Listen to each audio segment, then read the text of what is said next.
she won't get a single dime of it. Look at her. She actually thought she had a chance. She did not scream. That was the detail that would destroy Marvin Abrego slowly, long after the lawyers were done with him.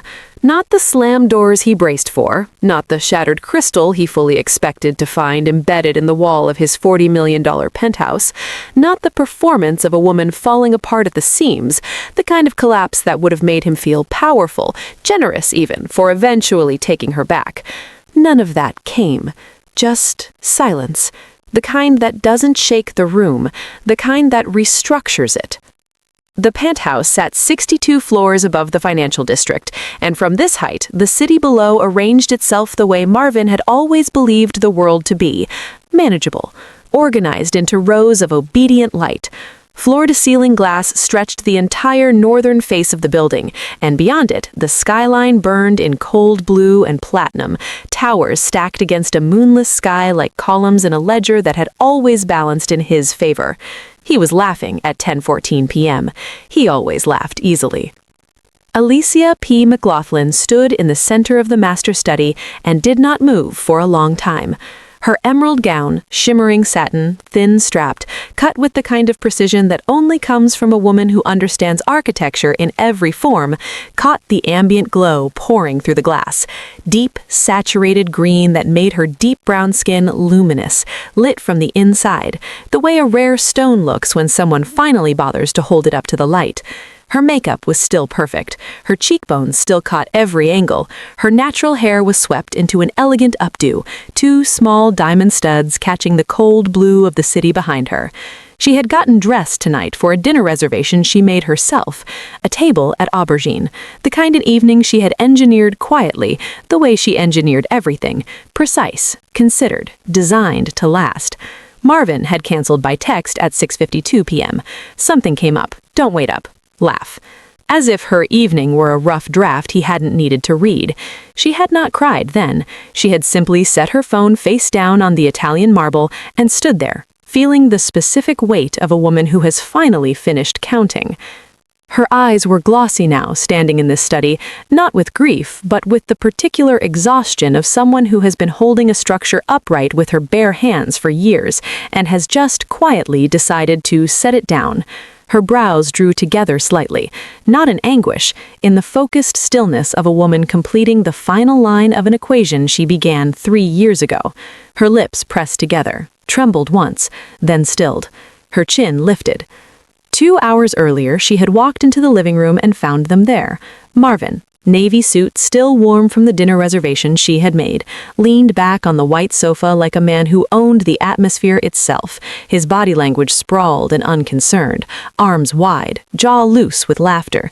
And Katherine West, red sequin dress, legs crossed, body angled into Marvin like a signature pressed in wet ink, her dark hair spilled across his shoulder, her mouth curved at the corner, not toward him, but toward the doorway, toward Alysia. That smirk was not for Marvin. It was a statement, delivered to the one person in the room it was designed to reach. I am here. I have always been here, and you already know what that means. Marvin's eyes cut sideways, his jaw tightened, his shoulders went rigid, not with remorse, but with the specific irritation of a man who had been inconveniently seen. There is a difference, vast and unmistakable, between a man who is sorry and a man who is merely annoyed that his logistics have overlapped. He had told his business partners 48 hours before that moment, his voice rolling with a satisfaction too deliberate to be accidental. Alysia isn't going anywhere. She doesn't have a move to make. Never did. He had believed that completely.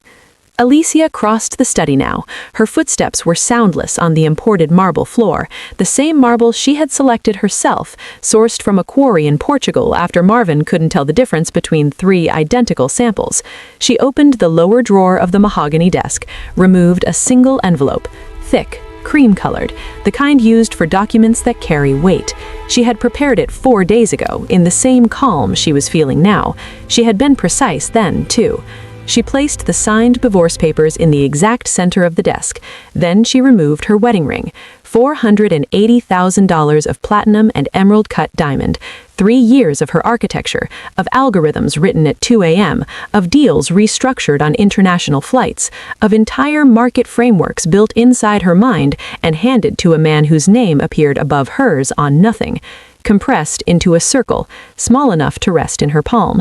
She set it in the exact center of the papers with the same deliberate alignment she applied to every system she had ever built, an act of authorship, not grief.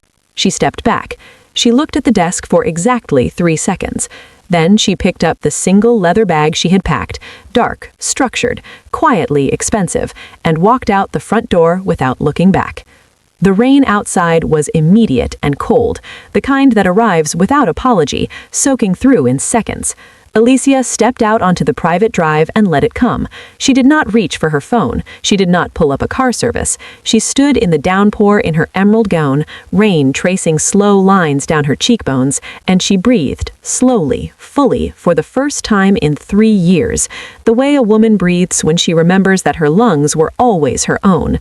That was when the headlights appeared. Not one set, 4, spaced in perfect, unhurried formation, armored black SUVs gliding through the wet street with the low, absolute authority of something that does not need to rush because it has already arrived precisely on time.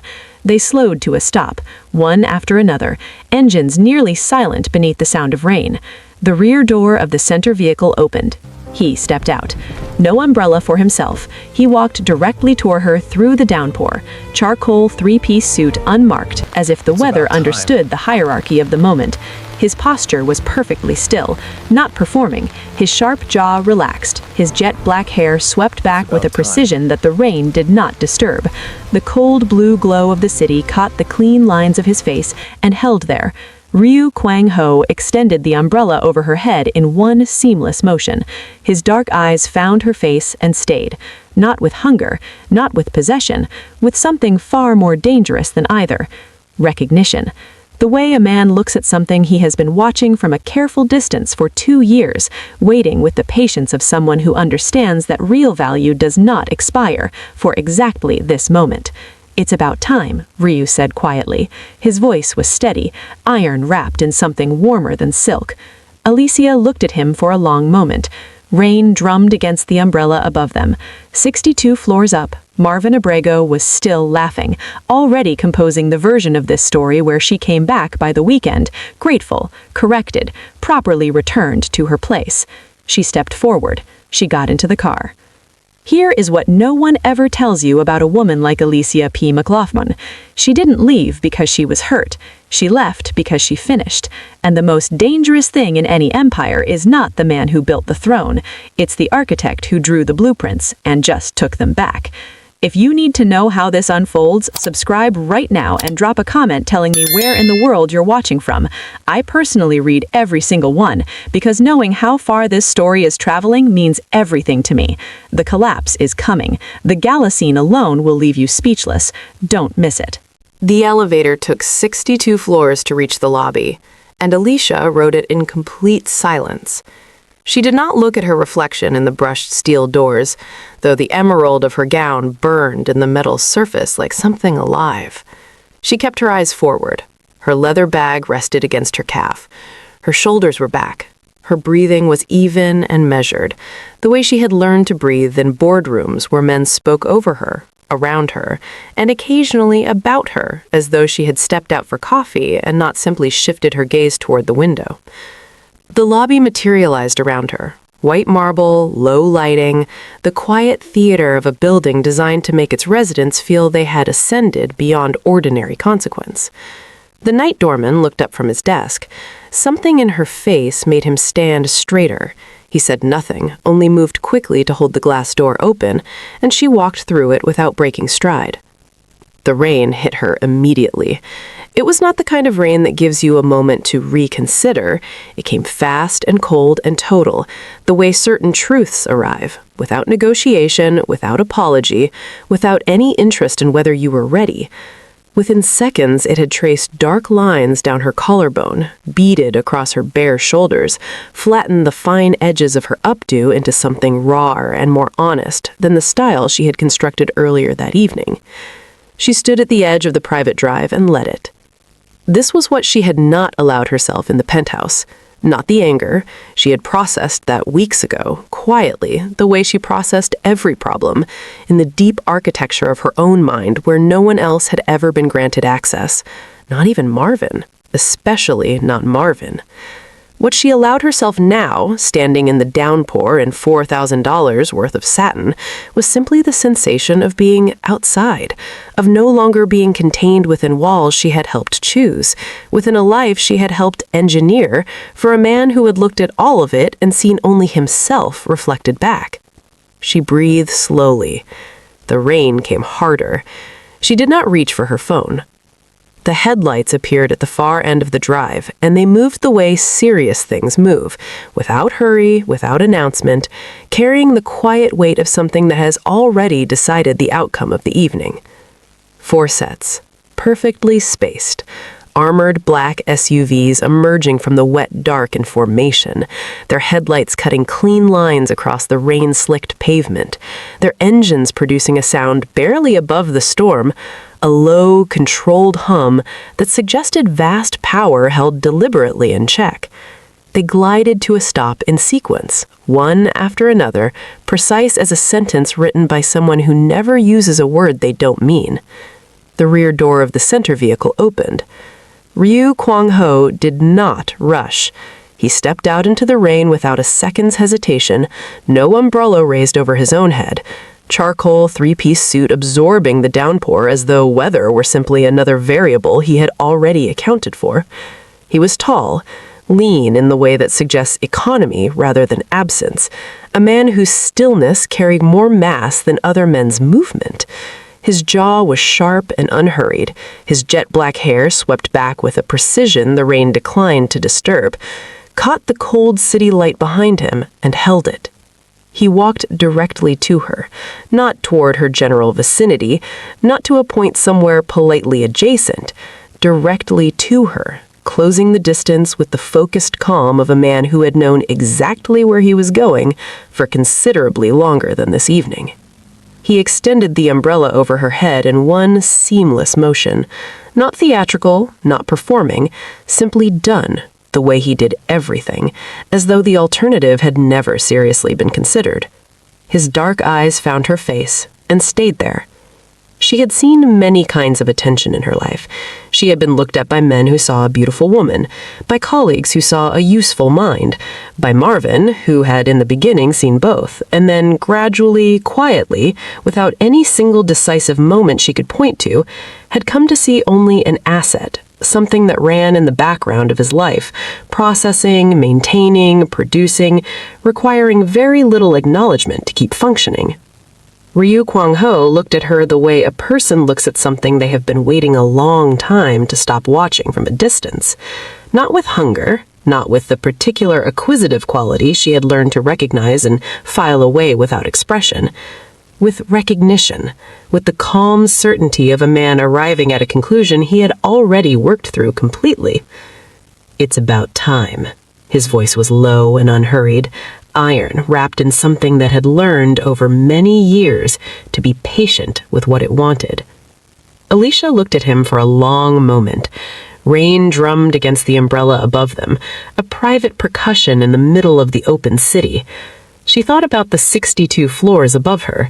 She thought about the man on the white sofa who was still laughing probably, jaw loose, chest open, entirely unconcerned, the way only a man who has never once considered that he might be wrong can be unconcerned. She thought about what it felt like to breathe correctly. Then she stepped forward and got into the car. 48 hours before she had placed that ring on the center of his desk, she had been standing in the hallway outside Marvin's private study with a tablet in her hand, a correction to the Vantage Capital term she had loaded on the screen, prepared to knock. She had not knocked. His voice had reached her first, rich with the particular satisfaction of a man performing certainty to an audience he considered worthy of it. I had heard him deliver keynote addresses to 500 people. I had heard him close deals worth 9 figures. I knew every register of it, every modulation, every tell. "She doesn't have a move," Marvin was saying. A pause. Laughter from at least 2 other men. "Alysia is brilliant, I'll give her that. But brilliant at what? At making my systems work? That's specific, that's not transferable. She leaves, she's got nothing. No company in her name, no portfolio, no network that isn't mine. Where does she go? Back to a university office writing papers nobody reads?" More laughter. His voice dropped into something he believed was affectionate. "She's not going anywhere. She knows which side of this life she belongs on." Alysia stood in the hallway for exactly 4 seconds after his voice trailed off. Then she turned, walked back to her home office, set the tablet down on her desk, and opened a new encrypted document. She had begun typing with the same concentrated stillness she brought to every problem worth solving. Not with shaking hands, not with a chest full of the kind of emotion that makes people make mistakes. With clarity. Because Marvin was right about one thing and catastrophically wrong about another. He was right that her genius was specific. What he failed to understand, what his particular brand of arrogance had always prevented him from understanding, was that specific genius belongs to the person who generates it, not to the empire built on top of it. She had spent the next 48 hours completing the paperwork she had actually started writing 8 months ago, the day she had first understood, with the cold precision of a woman who deals in systems, that Marvin Abrego did not see her as a partner when he looked at her. He saw infrastructure. She knew then that the question was not whether she would leave, only when and how completely. Marvin woke at 7:48 a.m. to a penthouse that felt different before he could identify why. He lay in the king-sized bed for a moment, staring at the ceiling, running a habitual scan of the morning. Calls to return, a board meeting at 11, something about the Singapore framework that needed Alysia's review before Thursday. He reached sideways without looking. The sheets beside him were cool and undisturbed, which was not unusual. Alysia kept her own hours, always had. He showered, he dressed. He walked into the master study to retrieve the Singapore documents from the shared drive, and that is when he saw it. The envelope, cream-colored, centered on the desk with the kind of deliberate precision that told him immediately it had not been placed there casually. And on top of it, catching the gray morning light from the window, the ring. He picked it up, turned it over once in his fingers, a slow rotation, his expression doing the thing it did when he was recalibrating. Then he set it back down. He opened the envelope and read for approximately 90 seconds. And then Marvin Abrego laughed. It was the same laugh from the white sofa, full-chested, effortless, the laugh of a man who has already written the next 3 scenes in his head and found them all manageable. He set the divorce papers back on the desk with a lightness that suggested they were a first draft, something to be revised once she had finished making her point. He picked up his phone and called his attorney. "She filed," he said when the line connected, walking toward the kitchen, already thinking about breakfast. "I'm not worried. She'll be back in 3 days. Draft a response. Nothing aggressive. We'll wait her out."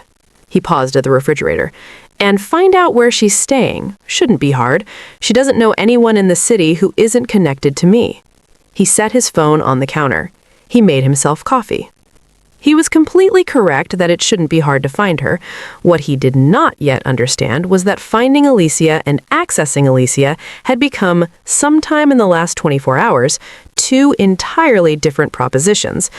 The first system alert arrived at 9:17 a.m. It was minor, a latency issue in the automated trading framework she had built for the Southeast Asia portfolio, the kind of thing that fixed itself when it was working correctly, which it had been, without incident, for 2.5 years.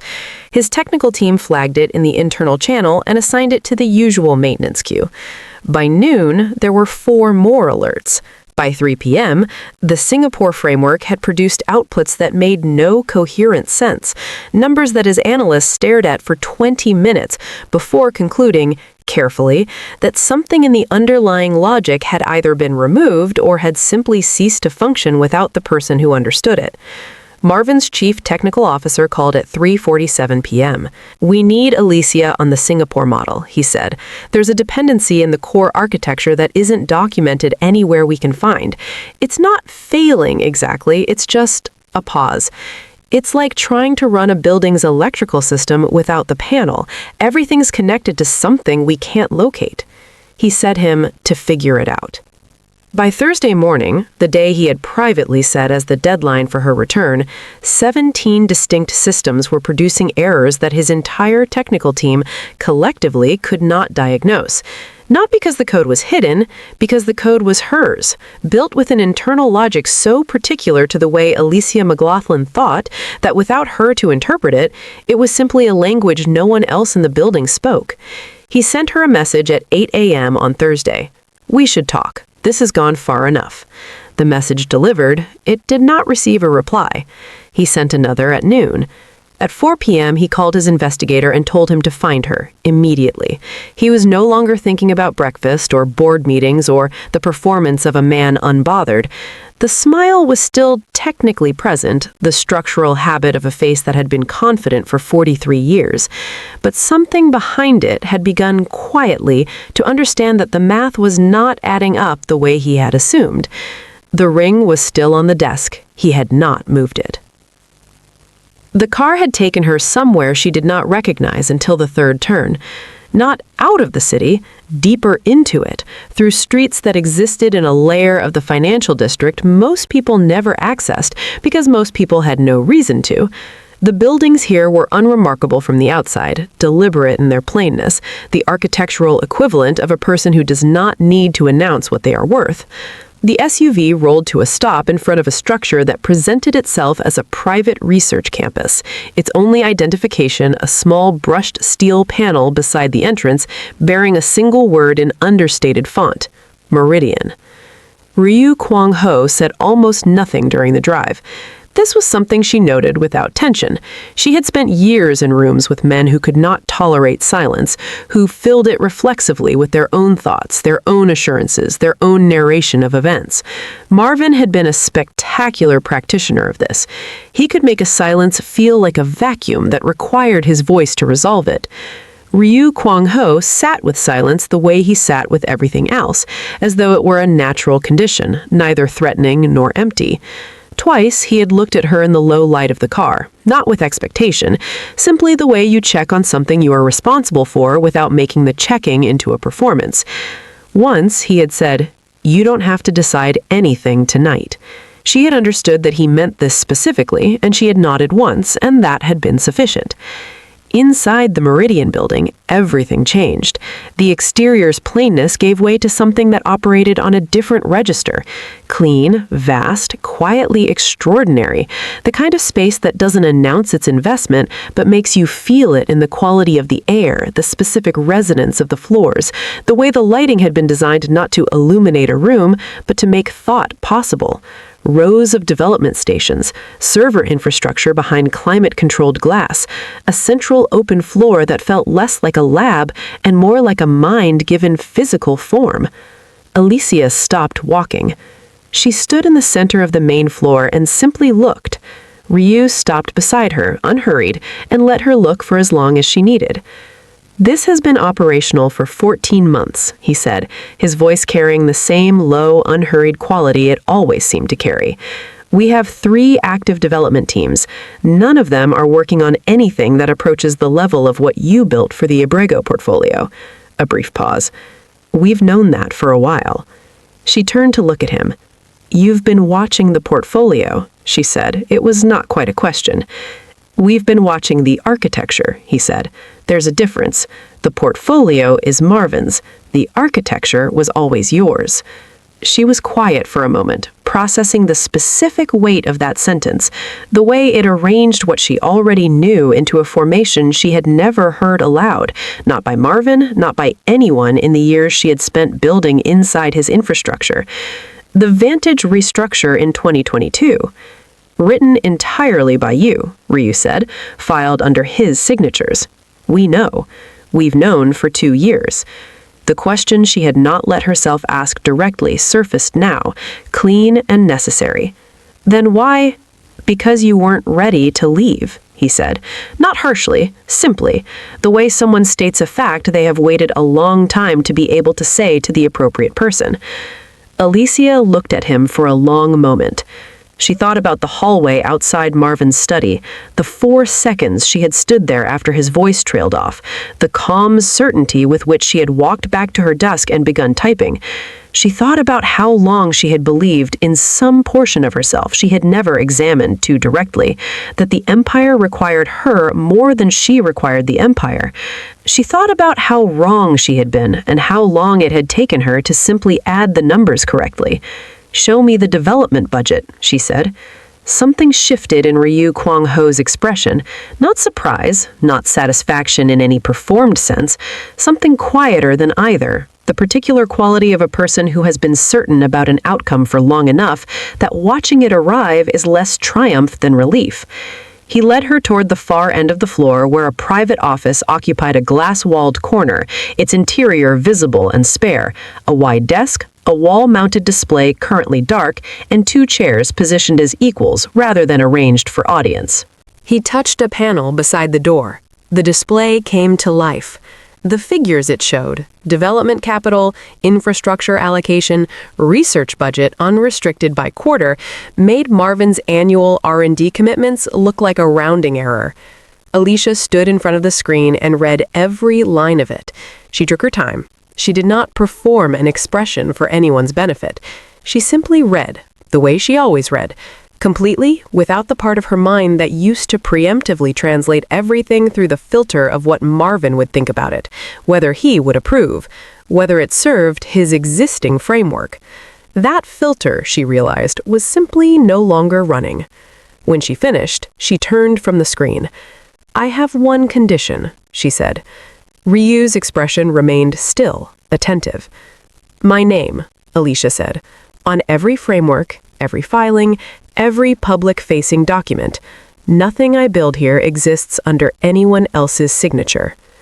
Ryu looked at her for a single, steady moment. That, he said, was never going to be negotiable. 62 floors above the city, in a penthouse that had begun, quietly, to malfunction, its invisible architecture unraveling thread by thread, its systems producing errors that no one on Marvin Abrego's payroll had the language to address, the ring still sat on the center of the mahogany desk, untouched. Marvin had stopped looking at it by Wednesday. By Thursday, he had moved the Singapore files on top of the divorce papers, perhaps believing that covering a thing was the same as resolving it. He was the kind of man who had always found those 2 things interchangeable.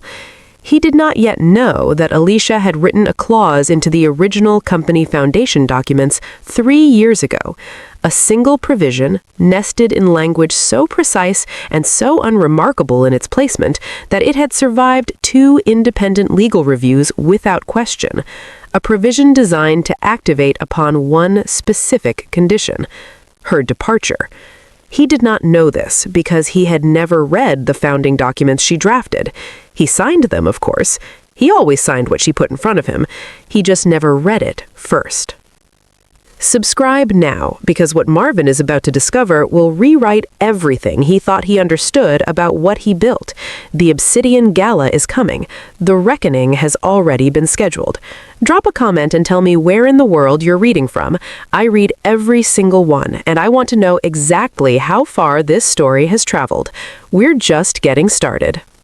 The first contract fell apart on a Tuesday. Not dramatically, not in the way Marvin would have preferred, actually. A single catastrophic event he could point to, assign blame for, and then manage with the particular aggressive competence that had always made him feel most like himself.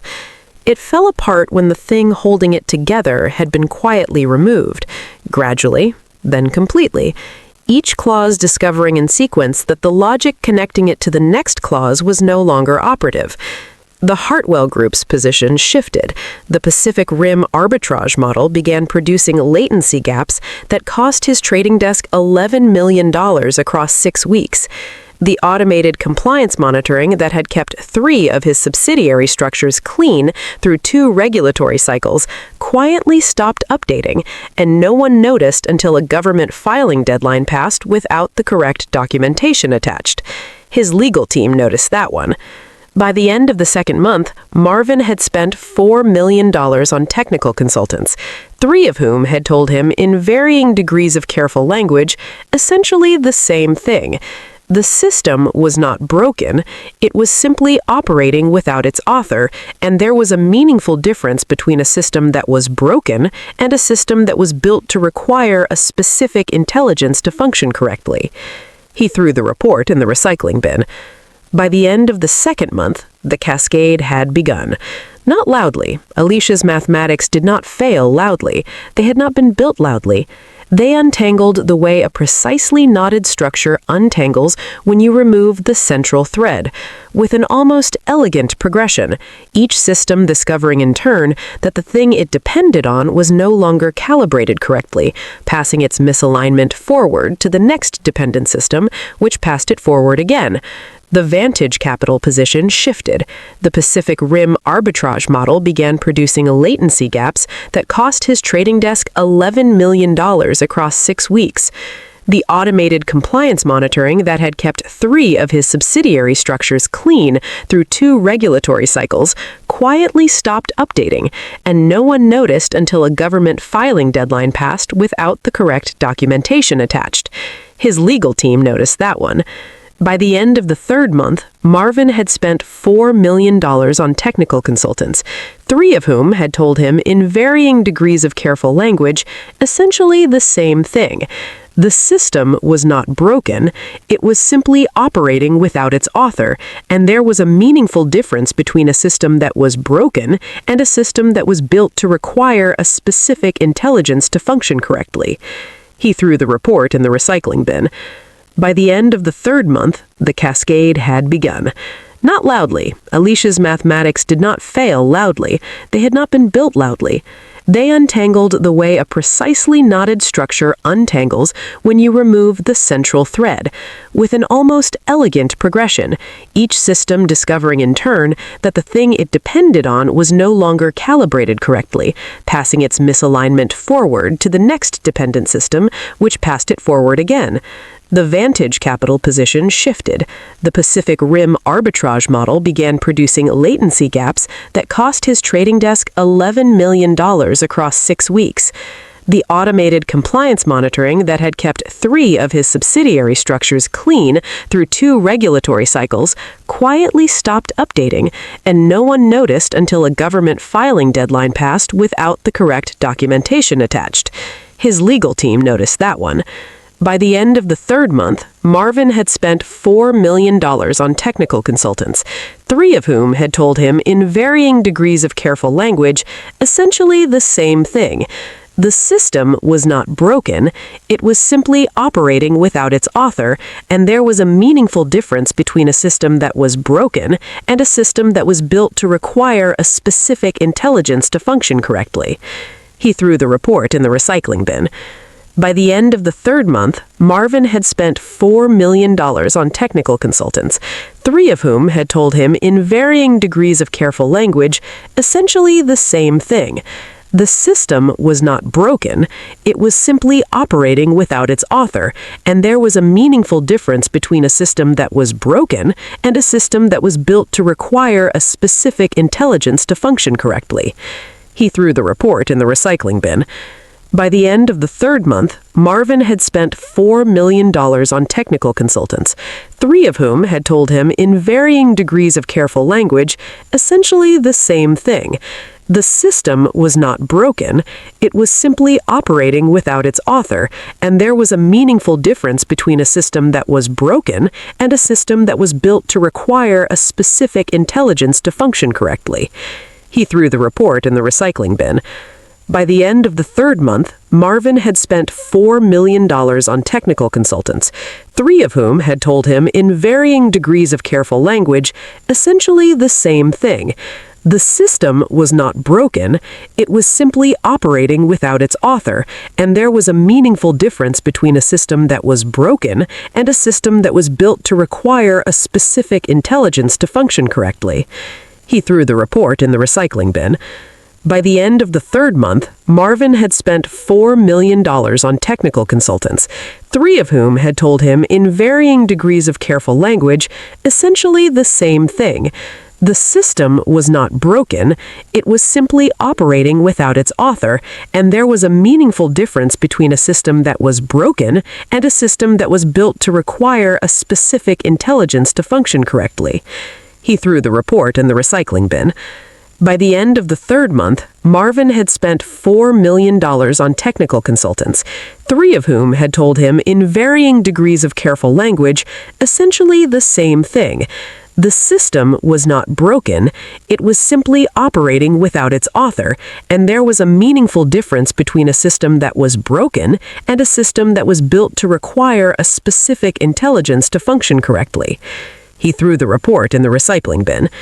By the end of the third month, Marvin had spent $4 million on technical consultants, 3 of whom had told him in varying degrees of careful language essentially the same thing. The system was not broken, it was simply operating without its author, and there was a meaningful difference between a system that was broken and a system that was built to require a specific intelligence to function correctly. He threw the report in the recycling bin. By the end of the third month, Marvin had spent $4 million on technical consultants, 3 of whom had told him in varying degrees of careful language essentially the same thing. The system was not broken, it was simply operating without its author, and there was a meaningful difference between a system that was broken and a system that was built to require a specific intelligence to function correctly. He threw the report in the recycling bin. By the end of the third month, Marvin had spent $4 million on technical consultants, 3 of whom had told him in varying degrees of careful language essentially the same thing. The system was not broken, it was simply operating without its author, and there was a meaningful difference between a system that was broken and a system that was built to require a specific. The investigator's name was Prescott, and he was very good at finding people who did not want to be found. Alysia was not hiding. This was the first thing Prescott reported back, and it was delivered with a neutrality that Marvin recognized as the professional equivalent of concern. She was not in a sublet apartment. She was not staying with a friend. She had not retreated to anything that resembled diminishment, difficulty, or the particular quiet desperation Marvin had confidently predicted would drive her back within a week. She was operating out of a private research campus in the financial district, Prescott said, under her own name on a project called Meridian. She had filed 3 independent patents in the previous 60 days. Her name was on all of them: first, sole, and unambiguous. The entity backing Meridian was a private holdings group structured through 3 subsidiary layers that Prescott's contact in corporate intelligence had traced carefully to a parent company registered in Seoul. Marvin had asked, with very controlled stillness, what the parent company was called. Prescott had told him. Marvin had known the name. Everyone in his tier, the financial world, knew the name, the way they knew certain other names, not from direct experience, but from the particular care with which people who knew better avoided speaking it casually.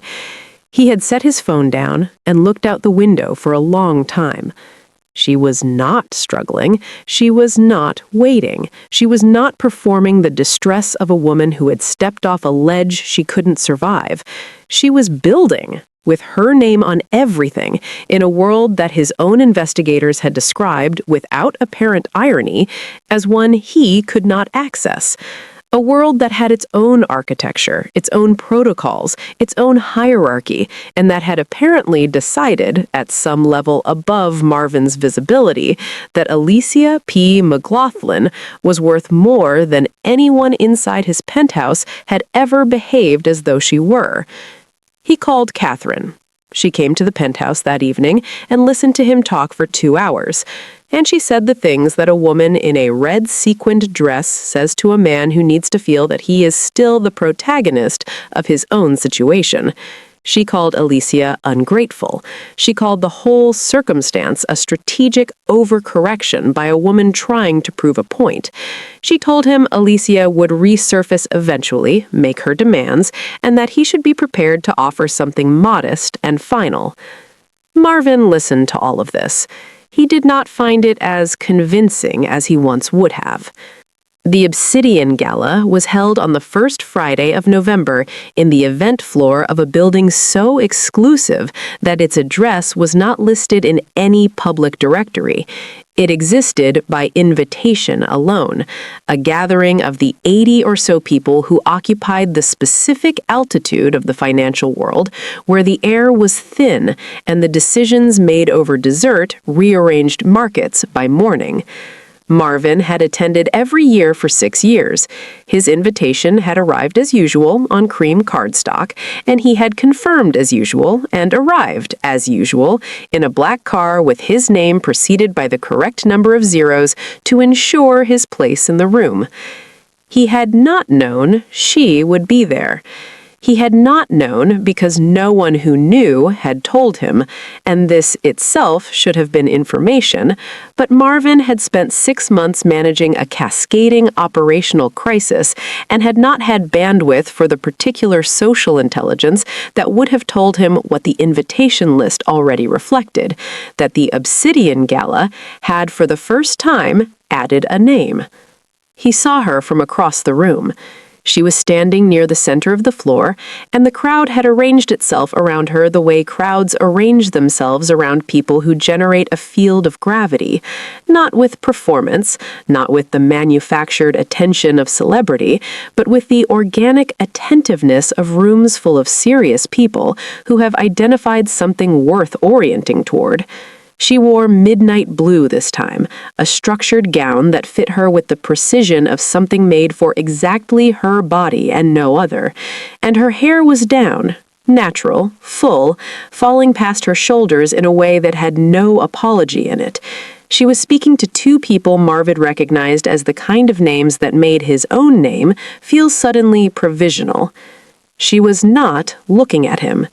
This was the thing that moved through his chest like a cold current, because it was not the deliberate not looking of someone performing indifference. She genuinely had not yet registered his presence, which meant she was not thinking about him, which meant that the last 6 months for her had not been a performance of moving on, but the actual texture of a life that had simply and completely reorganized itself in a direction that did not include him. He called Katherine. She came to the penthouse that evening and listened to him talk for 2 hours, and she said the things that a woman in a red sequined dress says to a man who needs to feel that he is still the protagonist of his own situation. She called Alysia ungrateful. She called the whole circumstance a strategic overcorrection by a woman trying to prove a point. She told him Alysia would resurface eventually, make her demands, and that he should be prepared to offer something modest and final. Marvin listened to all of this. He did not find it as convincing as he once would have. The Obsidian Gala was held on the first Friday of November in the event floor of a building so exclusive that its address was not listed in any public directory.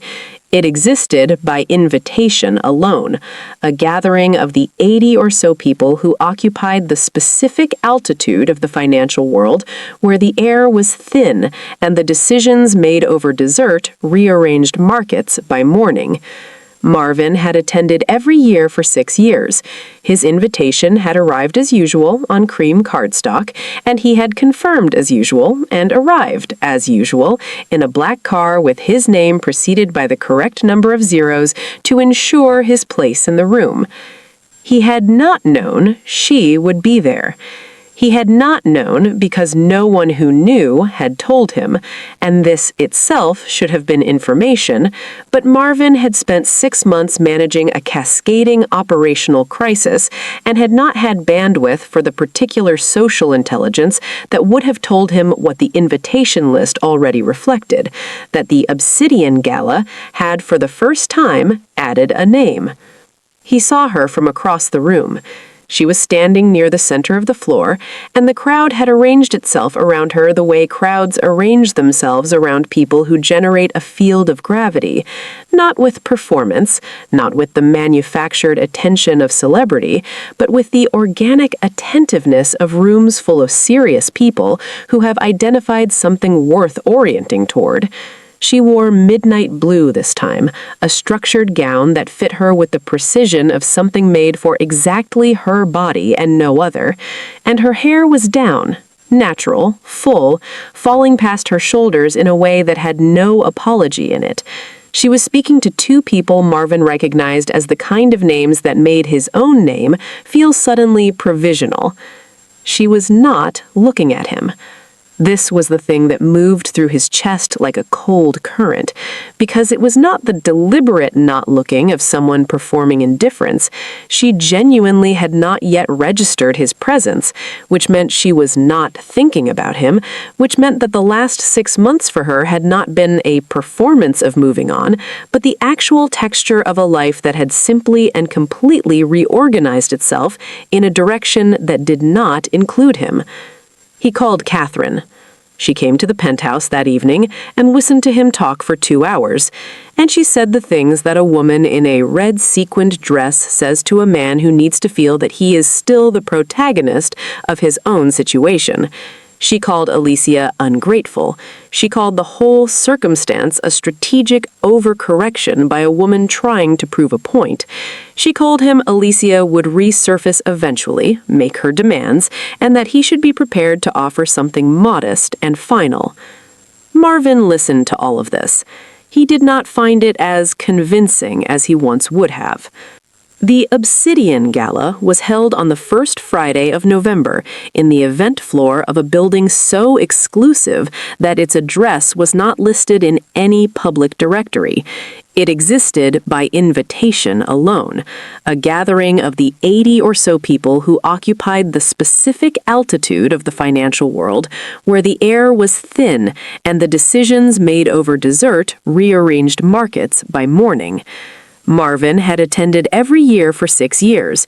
His invitation had arrived as usual on cream cardstock, and he had confirmed as usual and arrived as usual in a black car with his name preceded by the correct number of zeros to ensure his place in the room.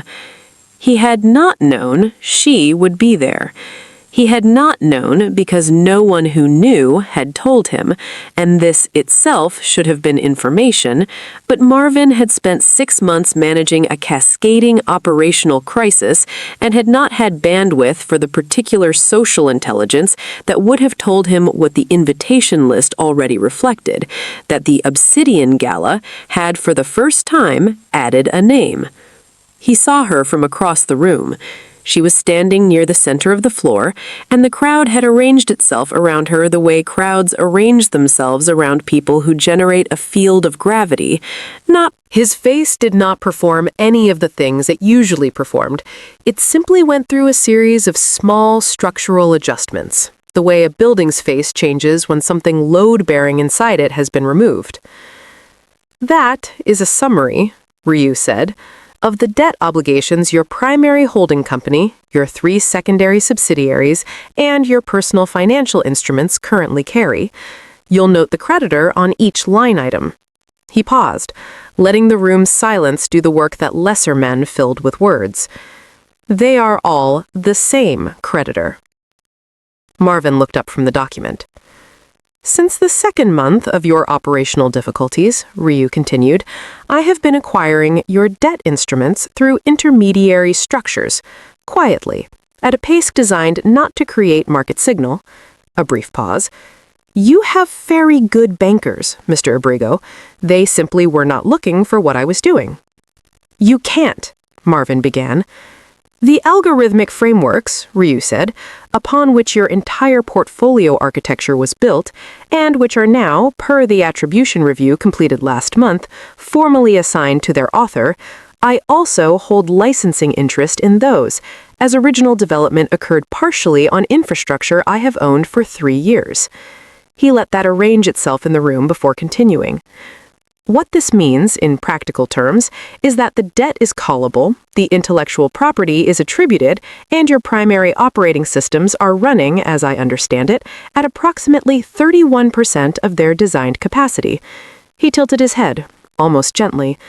That is not a negotiating position, Mr. Abrego. I want you to understand clearly what it is. The room was so quiet that the ambient sound of the city outside was briefly audible. Marvin's jaw was tight.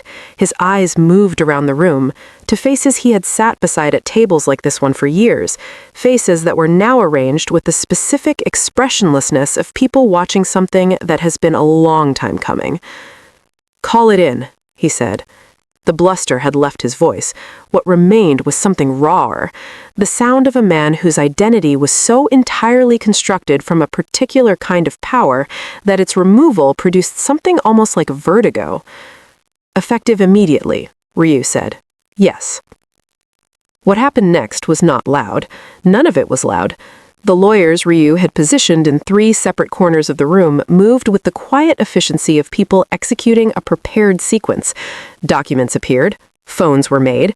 Marvin's financial infrastructure, assembled over 14 years and maintained, though he had never properly understood how, by the intelligence of the woman currently standing 4 feet behind him in midnight blue, began its formal dissolution in a room that would not stop talking about this evening for years.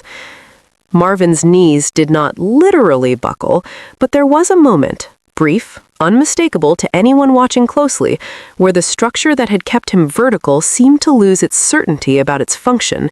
He reached for the back of a nearby chair. He found it. He held it. He looked at Alysia. She looked back at him with the expression of a woman who has completed the last line of a very long, very precise piece of mathematics and is simply observing the result. No anger, no satisfaction performed for anyone's benefit, something colder than both, and more permanent, the absolute finality of a person who is already somewhere else entirely, who has already begun the next chapter of a story in which this moment is not the climax, but simply the closing of a door she walked through months ago. She did not speak to him. There was nothing left to say. 2 members of the building's private security appeared at Marvin's elbow. Not roughly, not as though he had done something criminal, but with the firm, practiced discretion of people whose job is to escort situations out of rooms before they become scenes. He looked at them. He looked at the room. He looked one final time at Alysia. Then, Marvin Abrego, former billionaire, former possessor of a kingdom he had never actually built, walked out of the obsidian gala between 2 men who were very politely not looking at his face. The door closed behind him. The room breathed. Not dramatically. These were not people who exhaled dramatically, who produced visible reactions to events as they processed them. They were people who filed information away with precision and spoke about it later in controlled rooms to the people with the correct clearances. But there was a shift, unmistakable, in the quality of the air, the particular atmospheric change that occurs when something that has been held in tension has been finally, completely released. Ryu turned. He looked at Alysia for a moment, the same look he had given her in the rain 6 months ago, the look that had nothing performative in it, that was simply the direct attention of a man who sees what he is looking at clearly. Then he turned to the room. "Most of you," Ryu said, his voice carrying without effort to every corner of the floor, have worked alongside the Abrego portfolio in some capacity over the past decade. You've relied on its modeling frameworks. You've cited its risk architecture in your own filings. You've built positions that assumed its outputs were reliable. He paused. I want to formally introduce you to the person who built every one of those systems. He extended his hand, not to take hers, but open, a gesture of space, of presentation, of a man who understands the difference between leading someone and simply clearing the room so they can walk into it properly. Alysia stepped forward. She stood at the center of the Obsidian Gala with 80 of the most serious financial minds in the city arranged around her, and she did not fill the silence with apology or preamble or the particular performative humility that women in rooms like this are often implicitly expected to produce. She simply stood there, in midnight blue, with her name on 3 new patents and her signature on a development budget that would reshape 3 sectors in the next 18 months, and she let the room arrive at its own understanding of what it was looking at.